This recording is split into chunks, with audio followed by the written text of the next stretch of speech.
स्नातकोत्तर चतुर्थ सत्र के 14वें पत्र के पाठ्यक्रम के अंतर्गत आज हम हिंदी आलोचना और आचार्य रामचंद्र शुक्ल विषय पर विचार करेंगे और देखेंगे कि हिंदी आलोचना में आचार्य रामचंद्र शुक्ल का क्या योगदान है। वास्तव में आचार्य रामचंद्र शुक्ल की लेखनी से ही हिंदी की समालोचना ने नवयुग में प्रवेश किया।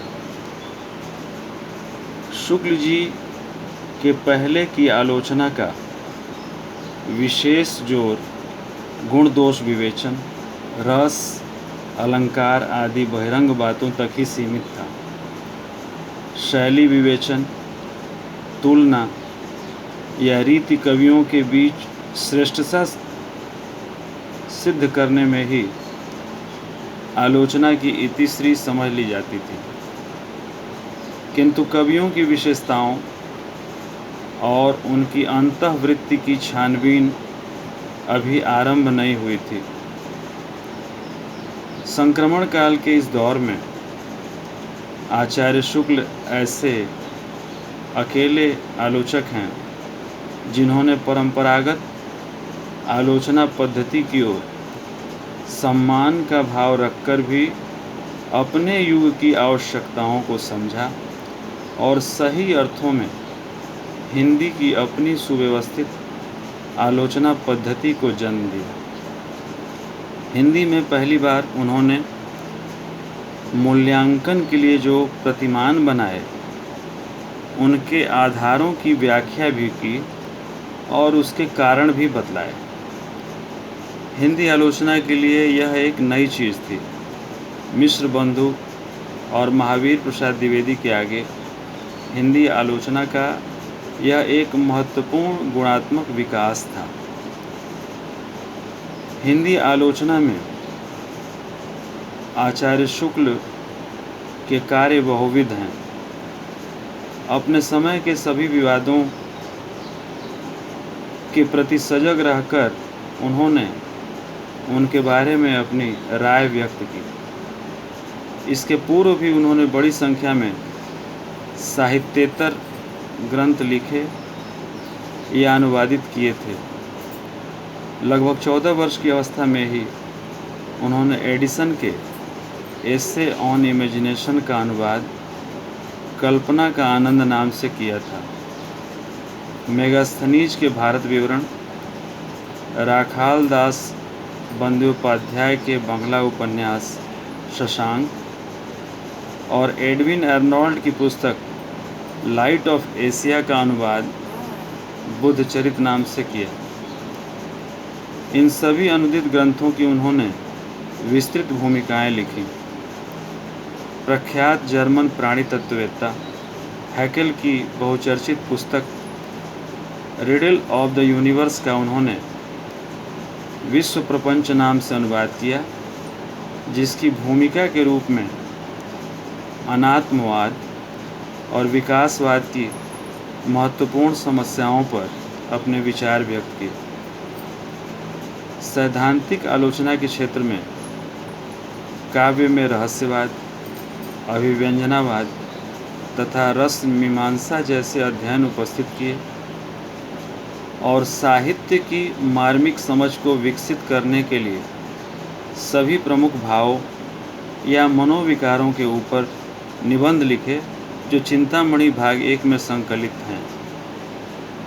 व्यवहारिक आलोचना के क्षेत्र में शब्द सागर की भूमिका के रूप में उन्होंने हिंदी साहित्य के इतिहास की रचना की, जिसमें उन्होंने सर्वप्रथम अपनी इतिहास दृष्टि के आधार पर साहित्य के इतिहास लेखन की एक व्यवस्थित पद्धति कायम की। उनकी इतिहास दृष्टि थी कि आदि से अंत तक जनता की संचित परिवर्धित चित्तवृत्तियों की परंपरा को परखते हुए साहित्य परंपरा के साथ उनका सामंजस्य दिखाना ही साहित्य का इतिहास कहलाता है। हिंदी के 3 महान कवियों गोस्वामी तुलसीदास, जायसी और सूरदास के ग्रंथों की भूमिकाएं लिखकर उनका सार गर्भित एवं महत्वपूर्ण विवेचन उपस्थित किया। इतना ही नहीं, हिंदी आलोचना में शुक्ल जी के आगमन से ही साहित्यिक रुचि में भी परिवर्तन लक्षित होने लगता है। रीतिकालीन साहित्य के अध्ययन से स्थानांतरित होकर सारा ध्यान भक्तिकालीन साहित्य पर जा पड़ता है और इस प्रकार हिंदी समीक्षा का केंद्र बदल जाता है। इस रूप में आचार्य शुक्ल पाठक में आदर्श साहित्य के चयन की पहचान पैदा करते हैं। शुक्ल जी का रस निरूपण इसी अर्थ में पारंपरिक रस निरूपण से भिन्न था कि वह उसमें गिनी गिनाई बातों की निर्दिष्ट शैली के अनुसार आंख मूंद कर कह देने की रस्म अदायगी के पक्ष में नहीं था। उन्होंने अपने रस निरूपण में अनुभूति को सर्वोपरि महत्व देकर उसे लोकमानस के व्यापक धरातल पर प्रतिष्ठित किया था।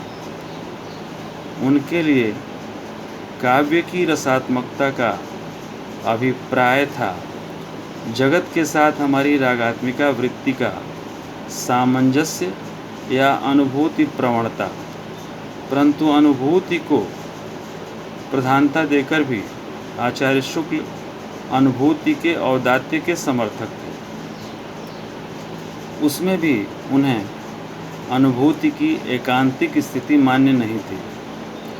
इसलिए उन्हें कामायनी में प्रसाद का ईड़ा विरोधी श्रद्धावाद समझ में नहीं आया, क्योंकि उनके विचार से बोध तत्व को भावभूमि से खारिज नहीं किया जा सकता है। इसीलिए उन्होंने इस एकांत श्रद्धावाद का विरोध कर उसमें ईड़ा पक्ष के समन्वय का समर्थन किया। शुक्ल जी ने अपने रसवाद में वैयक्तिक हृदय से आगे बढ़कर लोकमानस और लोक हृदय के साथ रागात्मक संबंध को प्रमुखता दी। उन्होंने भारतीय रसवाद को जो लोक संपृक्ति का आयाम दिया, उसका निर्वाह उनकी दृष्टि में प्रबंध के विस्तृत कलेवर में ही संभव था। वह मुक्तक को एक चुना हुआ गुलदस्ता कहते थे और प्रबंध को विस्तृत वनस्थली। शुक्ल जी के अनुसार महान साहित्य के चित्रण का लक्ष्य होना चाहिए लोक मंगल की साधनावस्था।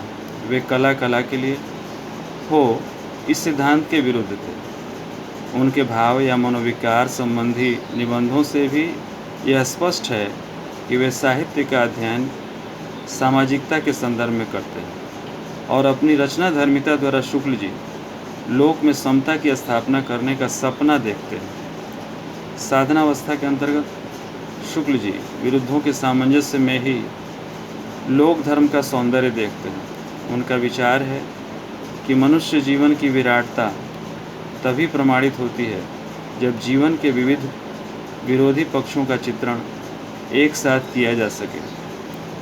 ऐसे सामंजस्य का साक्षात्कार कराने वाले को ही वह पूर्ण कवि मानते हैं। इस प्रकार के चित्रण का आदर्श रूप वे रामचरितमानस में देखते हैं और इसीलिए तुलसी को लोक धर्म के उद्घोषक कवि के रूप में स्वीकार करते हैं। इसी लोक सामान्य की दृष्टि से उनका संपूर्ण सैद्धांतिक और व्यवहारिक विवेचन आधारित है और इसी दृष्टि से वे काव्य और कला के क्षेत्र में अध्यात्म और रहस्यवाद को गैर जरूरी करार देते हैं। इसीलिए वह कबीर के रहस्यवाद का विरोध करते हैं और छायावादी काव्य की आध्यात्मिक रहस्य भावना को भी वह भारतीय काव्य परंपरा से अलग मानते हैं तथा उसे काव्य की वस्तु न मानकर साधना की वस्तु मानते हैं। शुक्ल जी के स्वच्छंदतावाद में छायावाद की आध्यात्मिक रहस्य भावना के लिए कोई जगह नहीं थी। वे छायावाद को काव्य शैली या पद्धति मात्र मानते थे। इसके कथ्य या वस्तु में कोई नवीनता है, वे ऐसा नहीं मानते। निश्चय ही यह मूल्यांकन उचित एवं तार्किक नहीं था।